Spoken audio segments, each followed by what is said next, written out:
It was a dark and stormy night in Santa Ana, California. No, really, by the time I arrived at the Frida Cinema on the night of October 15th, what started as a drizzle had become a full-on cats and dogs shower with thunder and lightning. Which was all right with me, because warm weather in October bums me out. We shouldn't be sweating during this time of year. We should be in sweaters. And besides, rain is horror-friendly weather. I carefully walked down the soaked sidewalk to join the small crowd of fellow VIP ticket holders for tonight's event, Camp Frida 6 Holiday Horrors All-Night Horror Movie Marathon, with films that took place on or around days of leisure and or celebration. In exchange for paying a little extra for our VIP tickets, we were allowed early entry, giving us ample opportunity to find and claim a seat, and more time to get to know our fellow attendees. Or, if you're an antisocial loner with a podcast, it allows you time to mill about the theater, silently judging everybody else for not being as big a loser as you.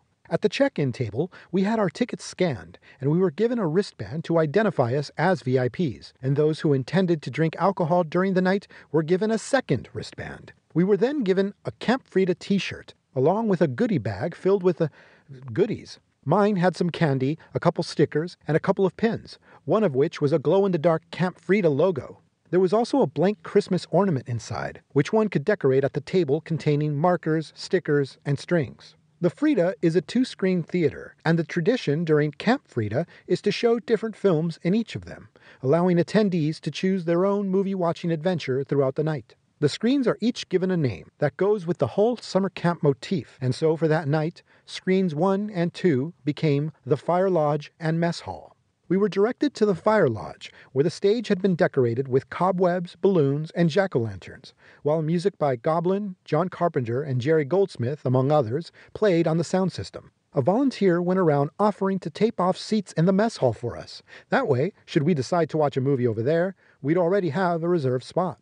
I wanted to hug this volunteer, but I figured if I was going to hug anybody, it was going to be the pretty blonde volunteer who was done up like Florence Pugh's May Queen from Midsommar, minus all those flowers.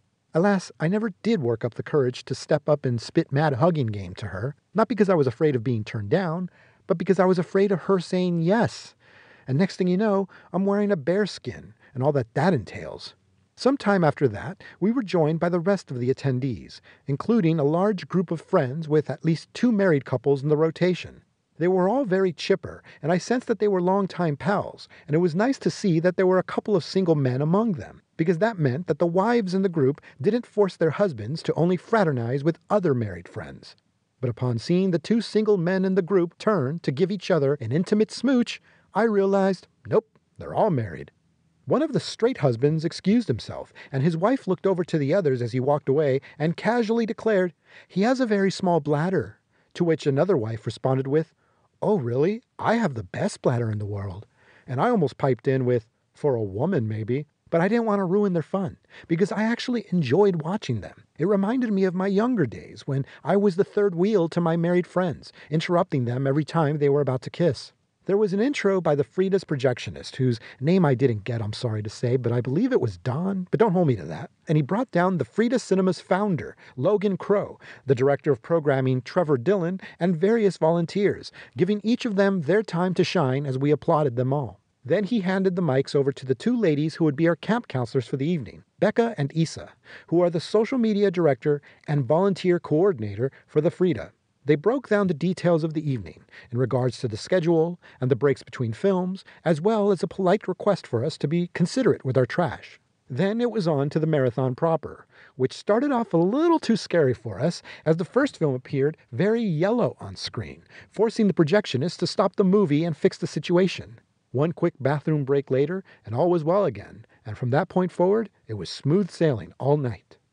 Now you kids might want to sit up close and listen to this old head tell you about a period in the late 90s when Wes Craven and Kevin Williamson brought back the teen slasher with their surprise hit, Scream. Hollywood wanted in on that sweet, sweet money, so along came a bunch of horror films starring a bunch of pretty faces, rather than the more relatable, attainable types that starred in these kinds of movies back in the 80s. Among these cash-ins was the 1997 slasher I Know What You Did Last Summer, directed by Jim Gillespie and also written by Kevin Williamson, who adapted the novel by Lois Duncan. This was the first film of the evening, which takes place in a seaside North Carolina town, where we're introduced to 4 friends celebrating the 4th of July, all of them recent high school grads with plans for the future. By the way, For any designated drivers who are listening to this, tie up your drunks. Tie them up or knock them out. Because there's still the possibility that one of these intoxicated assholes is going to do something that will take your attention off the road for 1 second, and that's all the time needed for some sad-assed fisherman to stumble onto your speeding vehicle's path. Fuck. That's what happens to our quartet, and rather than do the hard but correct thing in calling the cops, they instead dump the body in the ocean, swearing to take this secret to their graves. A year later, one of them, Julie, played by Jennifer Love Hewitt, comes home from college, and it's clear that the weight of that man's death weighs heavily on her soul, as it does on the souls of her ex-boyfriend Ray, played by Freddie Prinze Jr., and her friend Helen, Sarah Michelle Gellar. As for the fourth of their guilty party, Barry, played by Ryan Phillippe, he's an overly pumped-up, rage-filled jock, and therefore has no soul. So he just continues to be his usual aggro self, and all of us in the audience found his very extra behavior very entertaining to watch. Soon, our group begins to receive anonymous notes with the title of the film written on them, which brings out major scared and paranoid vibes in the entire gang. They want to know who is the I in question. Is it the goofy-ass nerd from The Big Bang Theory? Or maybe it's creepy-ass Anne Heche? There's also a strong possibility that it's one of them. But my money is on the scary hook-wielding figure in a rain slicker, and I have to give this dude some serious props for his excellent handwriting and his top-notch hook skills. He probably uses the same hand for both. The audience seemed to appreciate Julie's use of a very 90s internet to search for clues, as well as her very 90s hairbangs, while I got a kick out of the killer's very supernatural ability to show up and disappear anywhere, as well as his ability to transport dead bodies in record time, in broad daylight no less. My apologies for what might have come off as an insensitive comment regarding Anne Heche's character. And to be real with you, due to her recent passing, her tragic and unsettling role carried with it a tragic and unsettling air that obviously wasn't there in my previous viewing. But rather than dwell on that sad truth, I will dwell on a possibly sadder one. This viewing took me back to when my friends and I saw this at the cinema back in '97. We had a good time and then went to grab a bite at In-N-Out Burger, where we had a serious discussion about which of the actresses in the film we'd most want to bang. One friend was all about Hewitt, having been into her since Party of Five, while my other friend was a big Buffy fan, and so that's where his penile loyalties lay. As for me, I was the outlier who preferred the actress who played Helen's sister Elsa, Bridget Wilson, because it was my understanding that Veronica Vaughn is one piece of ace. And on top of that, her character wore glasses, and as some of you might already know, the only thing hotter to me than one pair of tits is 2 pairs of eyes. Of course, each of us would then accuse each other of lying about wanting to fuck any of the ladies, because clearly he was gay. Except we used a different word, because the 90s were a more innocent time for hate speech. An even sadder postscript to that anecdote. 10 years later, I met up with one of those high school friends. It had been a while, so we caught up, we reminisced about the old days, then we went to go see Transformers. At the end of the night, as I drove him back home, he tried to get nostalgic by making those humorous assumptions about my sexuality again. As per usual, I told him, "Yeah, sure, I'm totally gay, and you're all I want, you big hunk you." Except this time, he kept going. And so again, I jokingly said yes. But he would continue. And eventually it got very uncomfortable because it didn't sound like he was joking anymore. It sounded like he was seriously trying to get me to admit that I was gay. So I seriously answered him no. But that wasn't enough. He still wouldn't let up. This went on for way longer than it should have gone. I told him this wasn't funny anymore. And frankly, it was getting annoying. And so he asked again. I had enough. I slammed hard on the brakes and pulled the car off to the side, nearly colliding with a parked PT Cruiser. It got real quiet, and you could smell burnt rubber in the air. I looked over at my friend and saw fear in his eyes as I began to roll up my sleeves. Then I reached over, angrily unzipped his fly, furiously pulled out his cock, and violently sucked him off. After we both finished, I wiped my mouth and told him, "Listen, you son of a bitch, a gay man wouldn't have given you such a bad blowjob, and a straight man wouldn't have stayed hard, let alone gotten hard in the first place." That shut him up. Then I took him home, wished him well, and dropped him off. I never heard from him again, although I did get an anonymous text the following year that read, "I know what you did last summer," but I ignored it. Anyway, it held up for me. The movie, I mean. It's a solid slasher, and it's a lot more beautifully shot than I remembered, so props to cinematographer Dennis Crozan. This is definitely from a time when movies used to look like movies. I enjoyed it just as much as I did the last time, even if the scares weren't as strong the second time around. But it was fun to watch others jump up and scream every once in a while. It also warmed my heart to hear the entire audience burst into a rapturous cacophony of applause, cheers, and laughs after Hewitt delivered quite possibly the most iconic line of dialogue in her entire career. What are you waiting for, huh?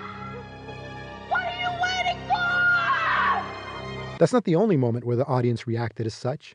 During the intro, we were asked to cheer any time the holiday of the film was said out loud. In this film's case, we cheered every time someone mentioned the 4th of July. But what I thought to be the worst part of the movie back then remains the worst part today.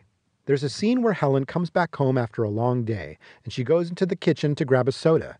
And it's so awkward and unnatural the way she stands over her kitchen table, pouring her drink in a glass in the most asshole-ish way, with the glass standing straight up so that she gets 90% foam and 10% soda, then takes a couple sips from her glass in a manner more befitting someone with a gun to her back. Then she takes off for her bedroom, with both the half-full can and the half-empty glass still on the table. I guess she figured the killer who just crept into her house might be thirsty as well. So the boy and girl are making out, right? When they hear over the radio that this lunatic killer's escaped from an insane asylum. That's not the way it goes. The boy goes for help, and the girl stays in the car, and she hears this, like, scratching sound. No, he's been decapitated. No, he was gutted with a hook.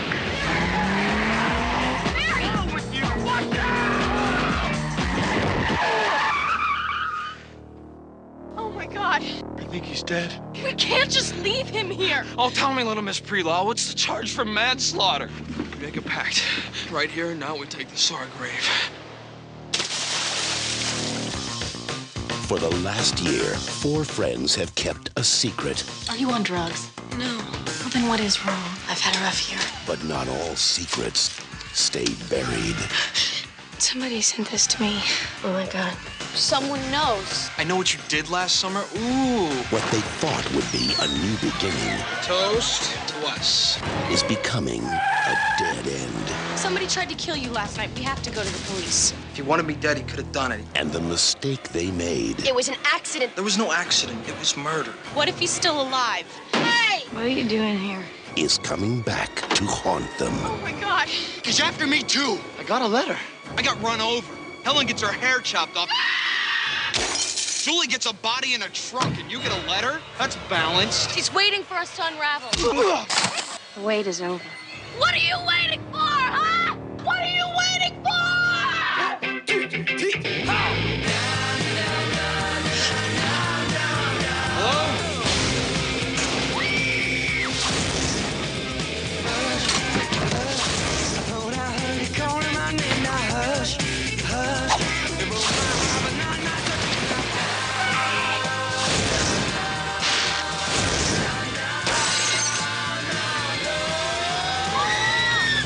I know what you did last summer. After a break, we returned to the Fire Lodge, where the hosts announced that both theaters were now opened. Then they invited on stage Mikey Aguirre, the gentleman behind See It on 16mm. Normally he tours to various cinemas to screen films on 16mm, but that night he was there to pitch his selection to us, the 1989 spring break/Easter slasher Nightmare Beach, which would play over at the mess hall. The host then told us that those of us who were going to see Aguirre's choice would also have the bonus of participating in an Easter egg hunt before the film, where we could find eggs containing movie passes and various other goodies. The host then tried something new for Camp Frida. A wheel appeared on screen, divided into sections, and each section representing a different film. The wheel was spun, and whichever film the arrow settled on would be the one that would play right there in the Fire Lodge. Among the films were New Year's Eve, the 2006 remake of Black Christmas, and 1995's Day of the Beast, which is also a Christmas film. Unfortunately, it landed on 2001's Valentine, which I saw back then and never wanted to see again. So it was an easy choice for me, and apparently most of the audience, as many of us ventured next door. I was so busy settling into my new seat that I forgot about the Easter egg hunt until an overzealous gentleman swooped over to my lonely section and grabbed all the eggs surrounding my oblivious ass, and all I could do was laugh. Nightmare Beach starts off in true 1980s spring break style, with a serial killer being executed by electric chair. Diablo was his name, and he was the leader of a particularly crime-happy biker gang, but he continued to swear his innocence in the murders almost up until the moment of his execution, where he then swore that he would return to exact his revenge.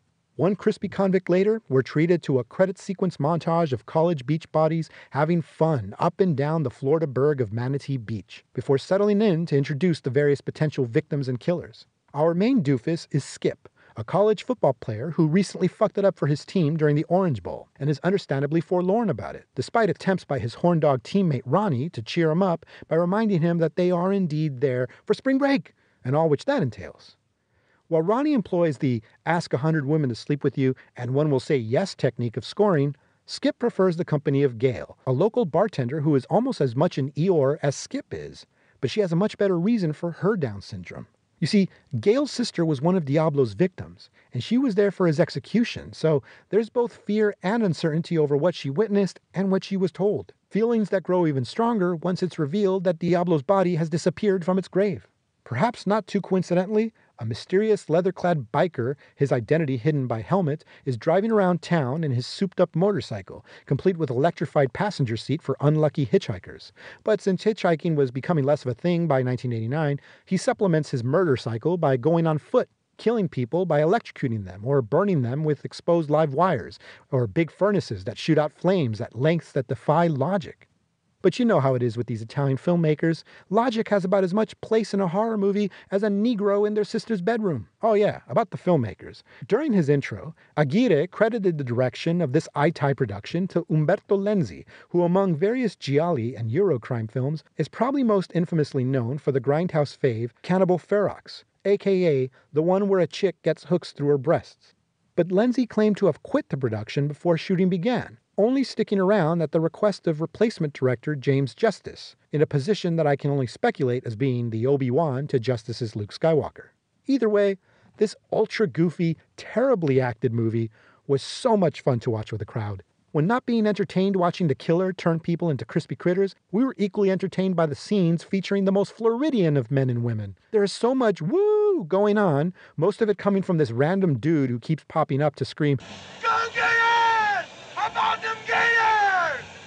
Yeah, Gators, baby, yeah!" He always popped up when you least expected it, and it never failed to make many of us in the audience crack up. There are also plenty of scenes involving wet t-shirts and oiled-up bodies, and it's all equal opportunity as we watch both sexes get reduced to eye candy, because that's the America that I believe in. Speaking of America, this movie features quite possibly the most realistic cinematic portrayal of high-ranking officials and civil servants at any level that I've seen. They are all so incompetent and self-serving. As the body count rises, the mayor and the chief of police decide to cover it up by burying the bodies in a salt mine, and they have a doctor to help them falsify the records. The mayor doesn't want to look bad, and the chief is just a power-tripping asshole, and it's heavily implied that the doctor uses Bill Cosby tactics to satisfy his Kevin Spacey tastes. I'd hate on the chief and the doctor, except they're played by John Saxon and Michael Parks, and they were never not awesome, regardless of who they played. And while you never see Parks do any of the abhorrent things he's accused of, you do see him hilariously pull out a flask every single time he gets or gives bad news, and the audience always cheered whenever that flask came out. Also included in this assortment of assholes is a pervy hotel manager who goes into a supply closet that also happens to have a hole drilled into it, allowing him to spy on a hooker in the next room who has a great racket going. She hooks her johns by giving them a sob story about being a student short of cash. I think this is a very smart ploy, because it allows dudes who are too proud to pay for it to sleep with a woman who is totally out of their league. As far as they're concerned, this hot chick was totally into them, and so, sure, here's a couple $100 to help her with that other thing. There's also a prankster who, among his hilarious pranks, goes around pretending to be a shark on the beach, freaking everybody out. Man, oh man, do I fucking hate pranksters. Do you want to know why? Because these You know what? For your ear's sake, and for the sake of my high blood pressure, I'm going to move on. Suffice it to say, motherfuck a prankster. 1 week of non-stop partying guaranteed to blow away so many brain cells you won't even remember your name. Oh, wow! Every one of these years, by sunrise Easter morning, well, I'm telling the whole school you're a bender. I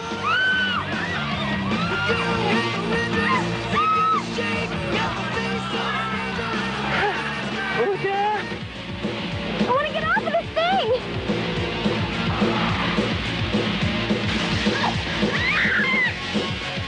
Welcome to spring break, the annual migration of the idiot.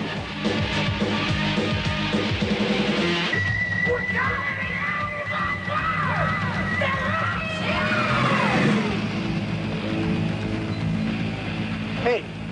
biker parking only. Get a grip. Chill out. Look, we don't want any trouble, all right? Edward Diablo Santor, the state stands ready to execute you as charged. Do you have any last words? May the Lord have mercy on you.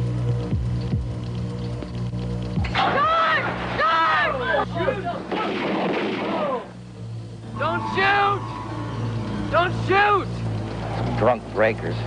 Thinking it's a fun trick.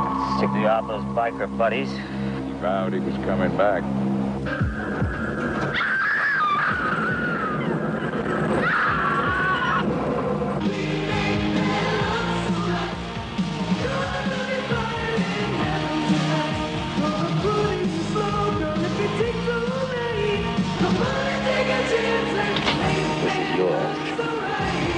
Assaulting an officer with a deadly weapon. That's cause to blow your fucking pretty head off.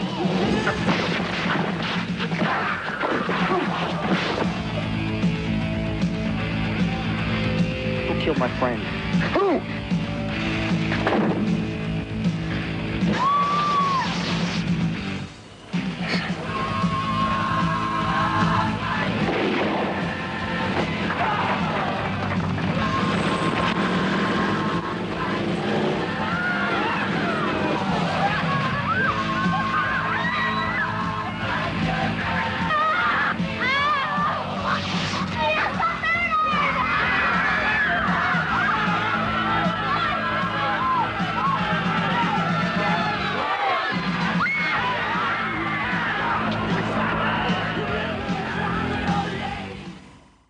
After the break, we all returned to the fire lodge, where someone came out to give us the bad news. It was last call for alcohol. And the good news, they would be serving pizza after the film. Then the host returned to announce the next film playing in that theater, the first of the 2 Jamie Lee Curtis movies that took place on a train during New Year's Eve, Terror Train. Then they spun the wheel to reveal the alternate feature, the 2009 zombie flick, Dead Snow. Having already watched Terror Train during the Camp Frida live stream back in 2020, I decided to go with the other film, which I had never seen. So off I went, back to the mess hall, with my large cup of cherry coke that I didn't finish during Nightmare Beach. Easter is this Norwegian film's holiday, and so we watch how kids over there do spring break, somewhere in some snowy hinterland, up in some mountain cabin. So we're not going to see a bunch of exposed skin, which is for the best because we're not talking about beach bods for most of this crew, but I get it. In the cold, you're going to want some extra layers of warmth. So anyway, we've got 7 of them, 4 dudes and 3 chicks. And you'd think the tubby movie geek of this funky bunch would be the odd man out. Wrong. He actually ends up being the first, the only one, to score with a rather attractive woman, despite there being nothing particularly alluring about him, visually or personality-wise. Again, let me remind you, he's a movie geek. And as you, me, and the rest of the movie geeks know, movie geeks are the absolute fucking worst.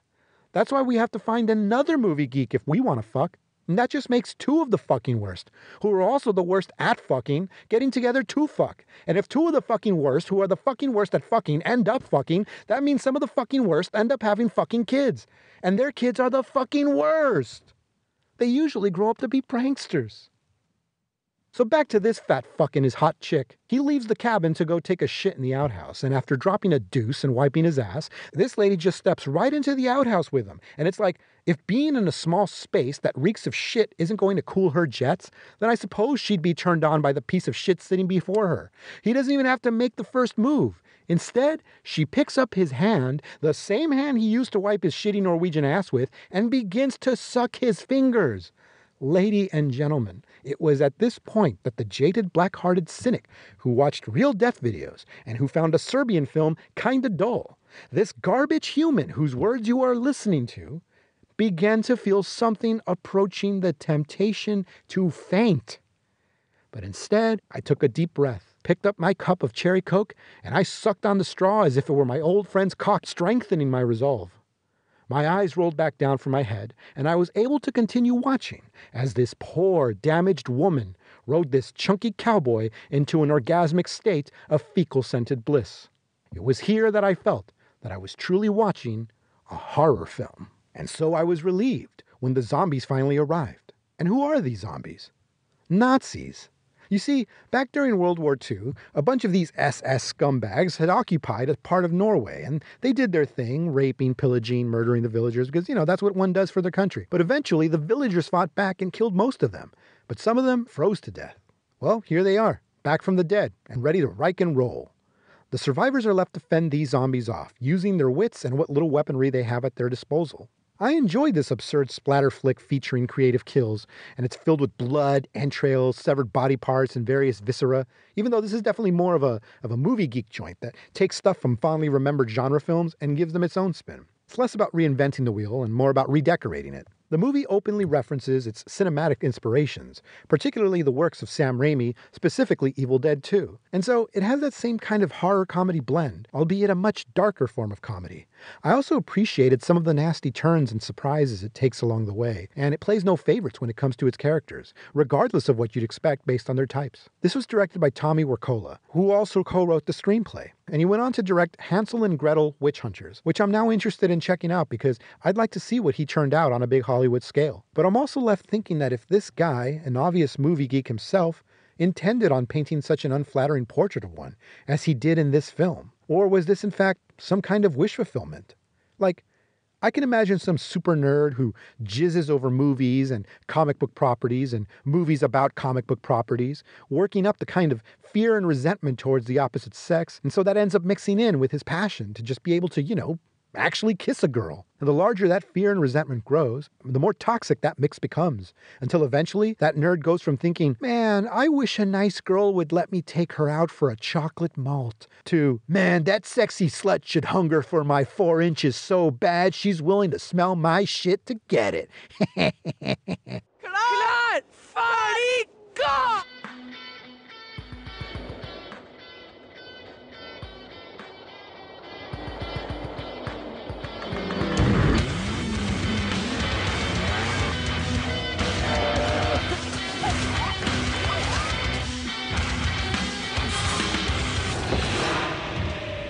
Jeg regner med at dere små bortskjemte snørrvalper ikke har giddet å lese litt lokalhistorie om området her før dere kommer valsende inn på den helvetes nedtraktoren deres.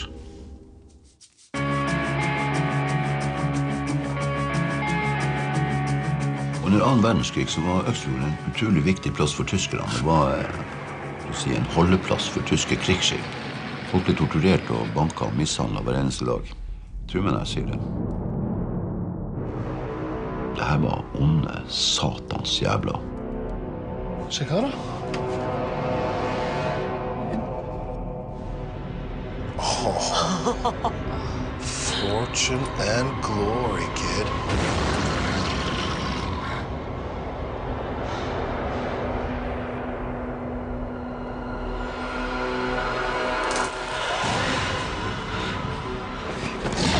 Det er den der.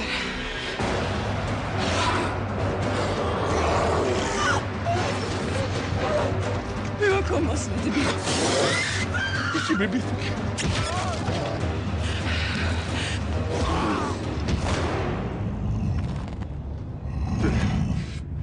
Du vet hva vi må gjøre, ikke sant?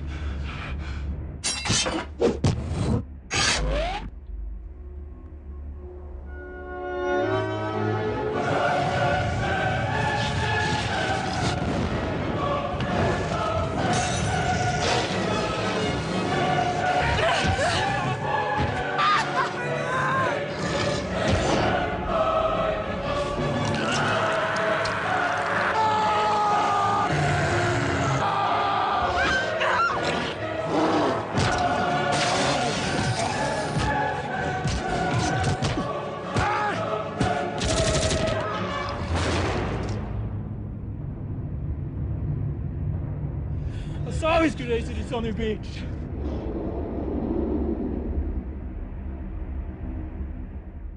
It was during the following break that the pizza arrived, and me, being overly assumptive, assumed it was as complimentary as the coffee for the VIPs. 2 slices and $7 later, I returned to the Fire Lodge, where trailers for holiday-themed films played in the background, including Thanksgiving, Bloody New Year, Gremlins, Eyes Wide Shut, Jack Frost, and Uncle Sam. Then the host returned to announce the next film playing in the Fire Lodge, the 1987 Thanksgiving body counter Blood Rage, which was introduced by a gentleman whose name I can't recall, but he's from the website Horror Buzz. He talked about how this movie was a favorite with everyone from Horror Buzz, and that they've screened it twice for their horror movie nights at the Frida. He talked about what a wild film it was, and I agree, as it's an annual viewing for me every November. But as much as I would have loved to experience a nutty flick like Blood Rage with a rowdy, sleep-deprived crowd, I made the difficult decision to instead go with the Wheels choice for the Mess Hall, 1986's April Fool's Day, a film I always meant to watch. So off I went, but not before stopping for a cup of my free VIP coffee, of which I took 2 sips before tossing it in the trash where it belonged. Then I silently wept for those who had to pay for that disgusting brew. Only a handful of people chose to watch this film, and the projectionist stuck his head out from the booth to thank us for giving this movie a chance, because he felt it was a pretty good movie worth a watch. He also warned us that the movie would begin in a strange aspect ratio, but not to worry. That's intentional on the film's part. Then someone in the crowd douchily ordered the projectionist to roll film, and the projectionist mumble responded some appropriately snarky comment about how he was going to get the film print ready, as if this entire evening slate wasn't being presented digitally. So yeah, the film opens with a narrower aspect ratio because we're watching footage from someone's video camera, introducing our cast of college cut-ups as they travel by ferry to visit their friend Muffy at her island residence for the weekend during spring break. The most recognizable from the group is Kit, played by Amy Steele, who is best known as Final Girl Ginny from Friday the 13th Part 2, and Arch, played by Thomas F. Wilson, who is best known as one of cinema's greatest bullies, Biff Tannen from the Back to the Future trilogy. As for Muffy, she's played by the Valley Girl herself, Deborah Foreman, who gives a very interesting performance as someone who comes off both very friendly while also vaguely creepy. It's like she's not quite all there. Despite her sweet face and lovely smile, there's something possibly sinister brewing underneath. And that's when the film connected the dots for me. That's when it's shown that she is setting up various pranks all throughout her property. I knew it! A prankster! And on the weekend of April Fool's Day, no less. Oh, she's having herself a blast messing with her guests, placing whoopee cushions on the chairs, setting the same chairs to fall apart. She's screwing with the light switches, she's jacking up the water faucets, and worst of all, she serves them Franks and beans for dinner. Not that I dislike Franks and beans, but come on, that house screams Chateaubriand, man. You gotta class up the cuisine for your guests. And on the other hand, they deserve it. They're really just a bunch of assholes when you get right down to it. The best kind of privileged white people that Reagan's America had to offer. All they do is goof around, make gay jokes, work out, kick soccer balls, try to fuck each other, and wear sunglasses because their future is so bright. And so I couldn't get too upset once they start disappearing, only to reappear at room temperature in various states of dead. So it leaves a viewer wondering if this is all Muffy's doing as well. Because as mentioned before, she carries a faint air of psycho killer, and the opening credits even show us a flashback of Muffy's childhood where she receives a jack-in-the-box, but a scary monster doll pops out instead. You hear her scream, and it's the kind of prank that might seem minor in retrospect, but come on, man. The only thing kids have in common is that they're all little shits. Otherwise, they're all very unique and different in every way. And so some kids, they handle the scary stuff better than others. And while some might give a quick shout and move on, and some might go crying for their mommies, others end up becoming psycho-freaky Jasons. You just never know. It's like this one time that I saw my friend put on a monster mask and hide behind a couch as his 2-year-old toddler came stumbling into the living room. His mother and I protested against this, but he was dead set on having his fun, and so out he popped going rah at his baby boy, who then gave out the most ear-piercing scream. He dropped to his knees, and I'm sure tears weren't the only liquid he excreted at that moment. His mother then started yelling at my friend, practically beating on him, while their son was on his back, crying for some kind of comfort. I immediately bid farewell and walked home, choking back the lump that was growing in my throat, wiping away the pesky moisture forming in my eyes, because that's the kind of pussy I am. The last time I saw that child, he was a preteen, and he was wearing a shirt featuring a drawing of a farting dog with the words "blame the dog" under it. But I couldn't tell you if that was a sign of trauma or not. But his mother is no longer in the picture, and the father is a big Trump supporter, so clearly there was some damage done. Anyway, I think the important lesson to be learned here is, don't get a girl pregnant at 15 years old. While this is lumped in with other slashes of the era, April Fool's Day is more in the spirit of an Agatha Christie mystery. We watch these characters hang out, and on occasion, a body will pop up. And on the rare occasion that we are shown a victim's final moments, the film cuts away before things get bloody. The violence is pretty tame, and the film's R rating is more about the language and sexual situations. Because of that, I can easily recommend this to people who otherwise stay away from these kinds of movies. I can also easily recommend this movie to people in general. because I felt this was a pretty good mystery that featured well-executed scenes of suspense, which shouldn't surprise me considering this is from Fred Walton, the director of the original When a Stranger Calls. But despite these guys not really being my kind of guys, I actually enjoyed watching them. Some of it feels improvised rather than scripted, and it all feels natural. I not only believe that these characters were friends, but it wouldn't surprise me if the actors themselves already were friends or became friends during the shoot. Even though this movie is over 30 years old and is probably best known for its ending, I'm still going to keep mum on the conclusion, for the sake of anybody out there who hasn't seen it. But I really like the bold choice that this film made, and I can imagine many who saw this back in the day found this to be a breath of fresh air. But I can also imagine many others being pissed off by it. But its greatest accomplishment is that it's a film featuring people playing pranks on each other, and somehow I was smiling at the end of it. Because I fucking hate pranksters. I'm sorry. I held back while talking about Nightmare Beach, but forget it. I'm going both barrels right here, right now. You want to know why I fucking hate pranksters? In my experience, pranksters love to prank, but they absolutely hate it when they get pranked, which proves to me that pranks are really just some screwed up and cowardly way to be hostile to others, while laying all the responsibility on the victim. Because if you get pranked and don't find it funny, then you are the asshole. What's wrong? Don't have a sense of humor? Is the defense that these absolutely worthless cunts pull out like badges from the twat police after assaulting you. Tell a prankster that you do not like pranks, and they'll accept it as a challenge that was never given, and so they will proceed to prank you. There's a word for that kind of person who will insist himself on you despite your request that he doesn't, and pranks are just another way to insist. I swear to God, if I become king dictator of the world, I'm having all pranksters executed. Put them on their knees, give them 2 to the back of the head, and bill the bullets to their families, China style. The bodies of the executed will be cremated, and the ashes will be sent to their loved ones. And when they open the urn to scatter the ashes, a wacky spring-loaded snake will jump out at them. What's wrong? Don't have a sense of humor?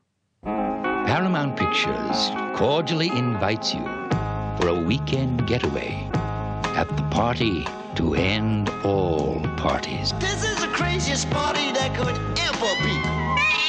Don't turn on the lights, cause I don't want to see. April Fool. Welcome to my home and lifestyles of the rich and undeserving. Wrong. Cheers.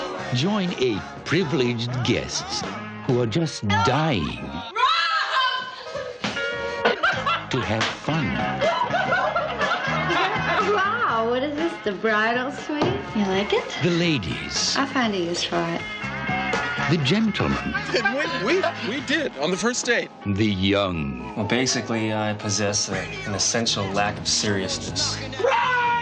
And the restless.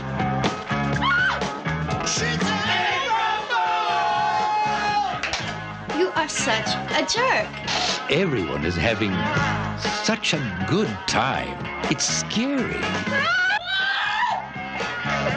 Something wrong? You look dead. Radio is blasting. Someone's knocking at the door. I'm looking at my girl. She passed out on the floor. Nikki! I see so many things I've never seen before. Don't know what it is. I don't want to see it. April Fool's Day. Get ready to party till you drop.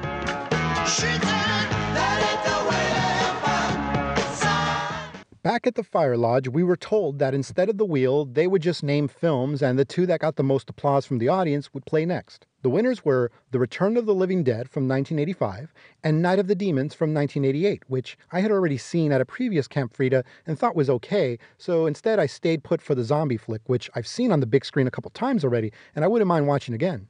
The 4th of July is mentioned at the very beginning, but never mind that. We're not here for fireworks, we're here for zombie mayhem, and that's what we get during this film, which mostly takes place on the 3rd. Still, I'm surprised that throughout this entire movie, not one early firework is seen or heard in the background. I mean, I don't know about the film's setting of Louisville, Kentucky, but over here in Southern California, you can't stop someone from lighting fireworks before the 4th. They usually start as early as April. They don't stop until late September if we're lucky. I don't even think you have to be from SoCal to recognize that this supposedly southern United States location is obviously Los Angeles. So we should be catching glimpses of the occasional errant fireworks set off by some overzealous cholo, because it's always a cholo flaunting the off-season fireworks. I don't know why. Maybe it's a requirement of the lifestyle. Anyway, everyone knows that George A. Romero's 1968 classic Night of the Living Dead is a work of fiction. What this film presupposes is, maybe it's not. That's what Frank, a senior employee at a medical supply warehouse, tells the new hire Freddy, that the film was based on a real incident, and that the zombies were sealed into airtight containers by the army, and that one of those very same containers is stored in the warehouse's basement. Of course, curiosity gets the better of the two, and off they go to check out the formerly living corpse, which results in them getting sprayed with zombie gas, while bringing back the dead for good measure. The two call in their boss, Bert, to help them deal with the walking corpses that just won't stay dead. Even worse, these things all have a hankering for human brains. Meanwhile, Freddy's friends are killing time at the neighboring cemetery, waiting for him to clock out from work. They're unaware of what's going on, so in one of them, a pink-haired chick named Trash openly admits to fantasizing about being eaten alive. She has no idea how soon that fantasy is going to become terrifying reality. The rest of the film is just one long chain of fuck-ups, ranging from colossal to monumental to apocalyptic. Written and directed by Dan O'Bannon, who up until this point was known for writing Alien, Blue Thunder, and my favorite Tobe Hooper film, Life Force, his directorial debut is a top-notch entry in what I like to call the everybody's fucked subgenre, because no matter what these characters try to do to contain the situation, they're all fucked.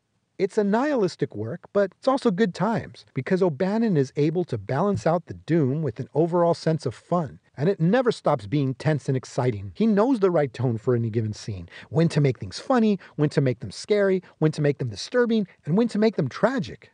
O'Bannon is strongly supported by a pitch-perfect cast, including the late-great trio of Clu Gulager as Bert, James Karen as Frank, and Don Calfa as Ernie, the undertaker from the mortuary next door, and who also might be a secret Nazi, but I already talked about those assholes 2 movies ago. Then on the punker side, I'm going to point out Tom Matthews as Freddy, Beverly Randolph as Freddy's girlfriend Tina, and Linnea Quigley as the aforementioned Trash, who despite her limited screen time, arguably leaves the biggest impression on a viewer. At least she did on me. There's also Spider, played by Miguel A. Nunez Jr., whose previous film was Friday the 13th, A New Beginning, where he played a victim taking a shit in an outhouse. But unlike those filthy Scandinavians in Dead Snow, he and his paramour don't fuck on the toilet. Instead, they sing to each other while she waits for him outside the shitter, like a normal human being.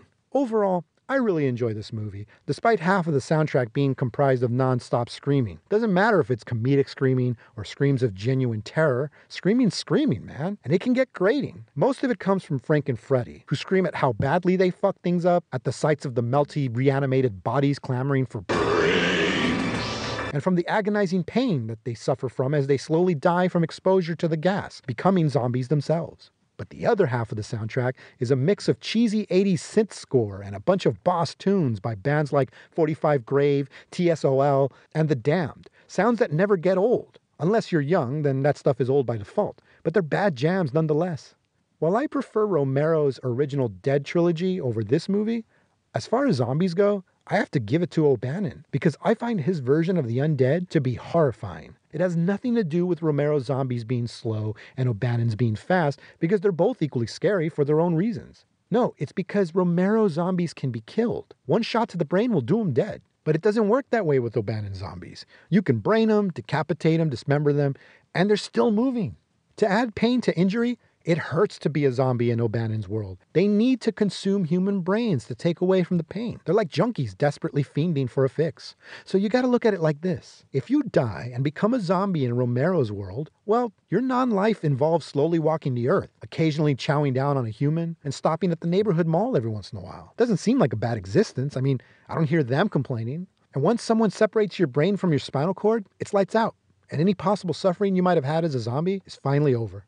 But become a zombie in O'Bannon's world, and you're fucked forever. You're in everlasting pain, save for those brief moments of relief that come from cracking open a skull and diving in for some delicious brain.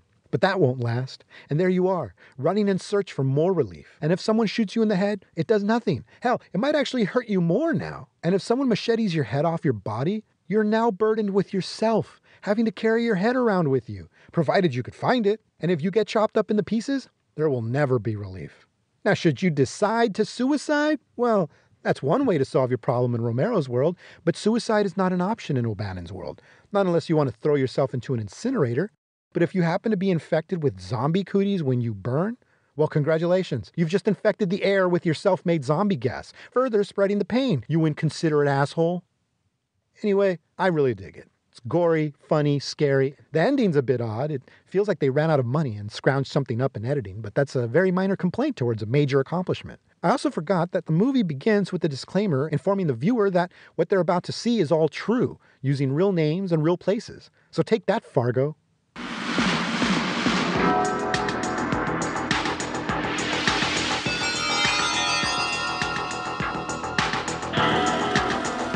In the dark of the night, something strange is going on.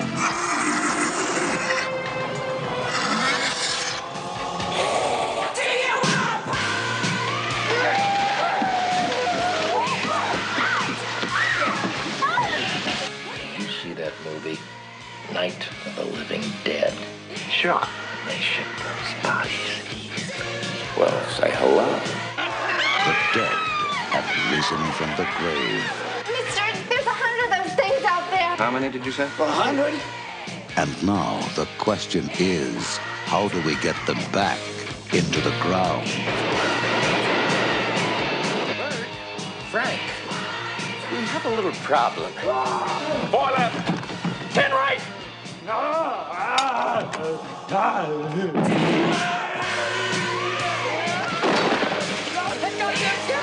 It's all over everything! Stupid asshole! Watch your tongue, boy, if you like this job! Like this job! Brain.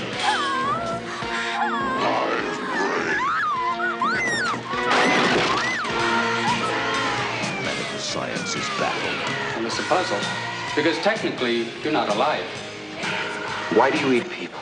Not people. Brains. How do you kill something that's already dead? Well, how do I know, Fred? I don't know. Let me think. It's not a bad question, Bert. In that movie, they destroyed the brain to kill him. Is that what they did? The brains, right. Brains! Brain! The brain! I hit the brain! Oh! Get it off! Get it off! Get it off! Get it off! Get it off! Get it off! The military is nervous. How was your day? Usual crap. The police are confused.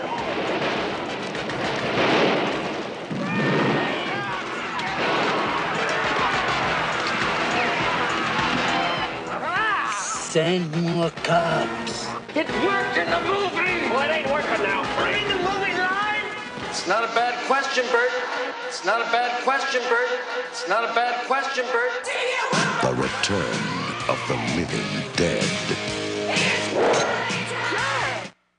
Everybody was happy to find donuts waiting in the lobby during the break, while I was happy that they were free.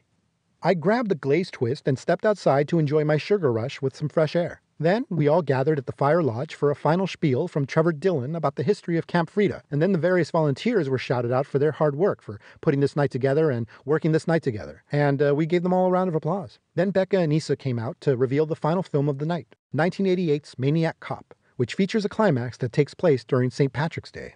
Somebody is killing innocent people on the streets of New York City. Somebody with a badge. And perhaps if you've never heard of the Maniac Cop series, you might have actually been surprised when it was revealed not to be Bruce Campbell's brief red herring of a character, but instead a bigger man with a bigger chin, played by Robert Z'Dar. And perhaps if you've never heard of the Maniac Cop series until now, well, my apologies for spoiling it. But that's part of life. The way I see it, everybody takes a beating sometimes, and everybody gets at least one movie spoiled for them. Back in 2019, I was walking towards the Vista Theater to watch Avengers Endgame, and 2 kids from the previous showing, walking the opposite direction, were loudly recounting who died in the end. I wanted to push the little bastards into oncoming traffic, but nobody was driving at the moment. Anyway, back to the movie, in which I can only guess writer-producer Larry Cohen wanted Whitey to understand the fear that blacks and minorities feel in the presence of our local officer friendlies, and make a profit while he's at it. And so here's another example of why I feel genre films were the best, and remain the best, at social commentary, compared to, say, your usual Oscar bait claptrap that prefers to ladle it all over until every crevice is coated in message. For the especially thick-headed types in the audience, there's a man-on-the-street interview where a black guy mentions 3 of his friends having been shot by cops. And you know he's not talking about our maniac. That's just common behavior by the pigs in blue, who know a paid vacation is worth the risk of being that 1 in a million who gets made to be an example. Hell, that's better odds than your average criminals get when they commit murder. William Lustig was the perfect guy to tell Cohen's story. His B-movie action horror chops are on full display here. When I first saw this on cable, my 4th grade mind was blown away when the identity of the Maniac Cop was revealed and our leads found out just how much of a scary, indestructible force they were up against. Speaking of which, I love how the movie switches protagonists on us with only a half hour left to go. I really wish more movies would continue to surprise us this way. I forgot Tom Atkins was in this too. He plays the lieutenant investigating these murders. He's the one who introduces the idea that the killer is a police officer. So the fact that we have a policeman who wants to hold another policeman accountable for violent acts against helpless, unarmed, law-abiding citizens means that if you have trouble finding this movie in either the horror or the action category of your preferred streaming service, well, you'll probably locate this under fantasy. Or perhaps you'll find this under documentary, if one were to go by the shit-heel captain, played by William Smith, and the shitbird commissioner, played by Richard Roundtree. The latter having broken my heart. I mean, look at you, Shaft. Your ass used to be beautiful. You used to be the man who would risk his neck for his brother man. And now here you are standing up on behalf of the man. Oh, man. Going back to Atkins, he's been in plenty of films over the years, but I kind of wish he would have a Robert Forster-esque resurgence where you'd see him pop up in bigger movies more often. Maybe if we can take Tarantino's attention away from some wannabe starlet's feet for 2 seconds, we can tell him to hook Atkins up with a role in his next project. Also, I don't know if this is a hot take or whatever the kids call it these days, but I'm not a fan of 80s era Bruce Campbell. No. I don't mean as an actor. I mean his look. I think he started looking more manly in the 90s when he started gaining some age on his face and some meat on his bones. Or maybe I'm projecting. As the years creep up, the donuts take their toll, my hair loses volume, and I begin waking up sore for no reason. And I'm no Bruce Campbell to begin with. Either way, I like my Bruce the way I like my beef. Aged and thick. My only real issue with the film is more of a budgetary one, in that I can tell the scenes that were shot in Los Angeles from the ones that were shot in New York. I recognize quite a few downtown LA locations here and there, plus a palm tree or two where there should be zero. But hey, at least they could afford to film in both cities. If you were to make this film today, I bet you would have the leads mixing it up with actors who have Eastern European faces and who speak East Coast slang with vaguely Borat-esque accents. They're driving on cobblestone streets around 19th century architecture lined with creepy dry branch trees with everything looking blue and severe. Oh yeah, welcome to New York, everybody. Props to Sam Raimi, by the way, for appearing in a cameo as a news reporter, and for saying St. Patrick's Day a bunch of times during his brief scene, causing us in the audience to break out into cheers and applause every few seconds. It was pretty funny. In my sleep-deprived state of mind, I imagined that Raimi was performing his scene live, and he knew that saying the name of the holiday would induce this Pavlovian response from the crowd, and so he toyed with us, the way he toys with his actors, particularly his favorite punching bag, Campbell. Anyway, I don't have as much to say about this one as I would if we were talking about the sequel, which I remember being even better. But this first film will always be remembered as the one where Larry Cohen and William Lustig displayed their courage by speaking up to declare that all zombies are bastards. There's someone out there. No one knows his name. No one knows his face. Oh, no.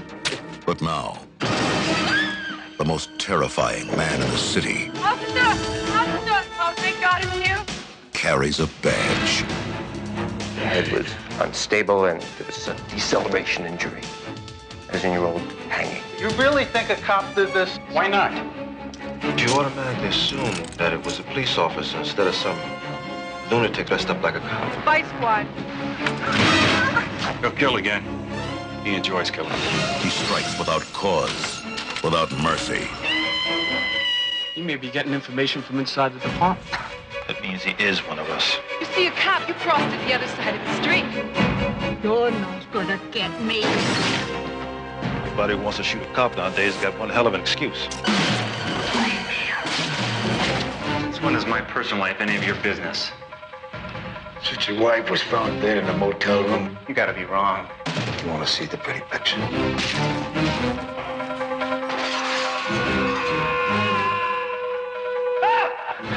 Keep your hands where I can see them. Hold on, I didn't do any of this.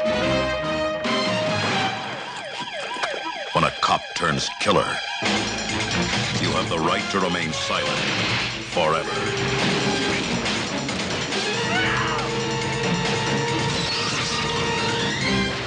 Maniac Cop.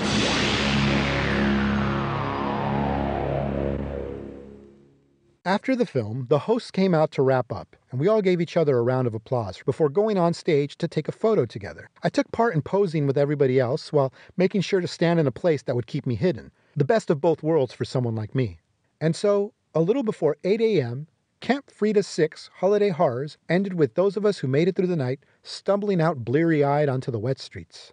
I ended up going over to Fullerton to grab some thematically related breakfast at Zombie Donuts, where all their delicious pastries were decorated like coffins, eyeballs, snakes, spiders, monsters, and of course, zombies. They weren't making them look legitimately scary, they were made up to look cute and cartoonish, and that's probably why there were plenty of little kids there. They tasted just as lovely as they looked. The donuts were pretty good too.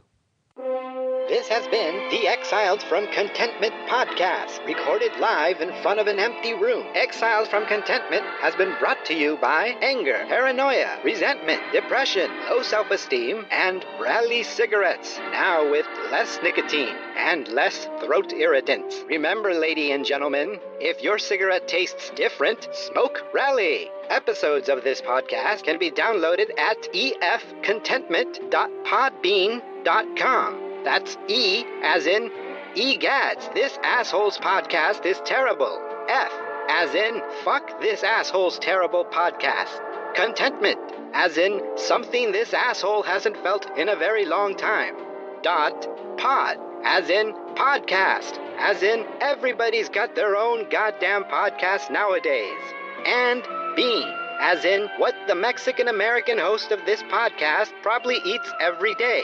Am I right, real Americans? The Exiled from Contentment podcast can also be downloaded at exiledfromcontentment.blogspot.com. You can find us on Facebook, Instagram, and Twitter as EF Contentment, all one word. Follow or friend us so we can then immediately have your tweets and posts muted in order for us to have a higher friend and follower count while pretending that we care about you. You can also email us at exiledfromcontentment@gmail.com. Until our next ramblings, this is Princess Sparkle for the Exiled from Contentment podcast saying take care and be well.